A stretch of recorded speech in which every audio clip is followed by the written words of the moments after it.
La règle dans cette Assemblée, c'est que quand des amendements sont susceptibles de tomber lorsqu'un amendement est adopté, sont discutés en discussion commune.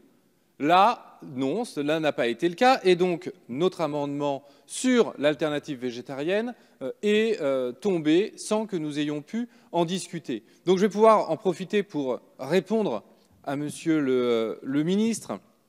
Vous ne souhaitez pas imposer les choses. Et pourtant, la législation impose de la viande, impose du poisson, impose des produits laitiers à intervalles réguliers dans les cantines scolaires. Pourquoi la loi n'imposerait-elle pas une alternative végétarienne? Et vous sous-entendez dans vos propos qu'une alternative végétarienne ne serait pas un repas équilibré.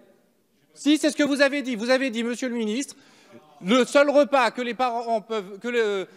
les enfants peuvent prendre, bien souvent équilibré, c'est celui fourni par la cantine scolaire. Et donc, nous ne voulons pas imposer d'alternative végétarienne. C'est ce que vous avez sous-entendu. Alors, je vous laisserai, vous pourrez répondre et vous pourrez dire que c'est le contraire. Mais l'essentiel est de dire que la loi impose des choses dans un certain sens et que vous refusez de le faire dans l'autre. Et pourtant, l'alternative végétarienne, je ne dis pas qu'il faut l'imposer tous les jours à tout le monde. Il faut pouvoir la proposer. Il faut pouvoir la proposer pour plusieurs raisons. Parce qu'aujourd'hui, avec la transition écologique et le dérèglement climatique, nous avons besoin de réduire notre utilisation de protéines carnées. L'élevage représente 49% de l'émission des gaz à effet de serre. La quantité d'eau pour produire 1 kg de bœuf, c'est 16 000 litres. 1 kg de soja, c'est 900 litres.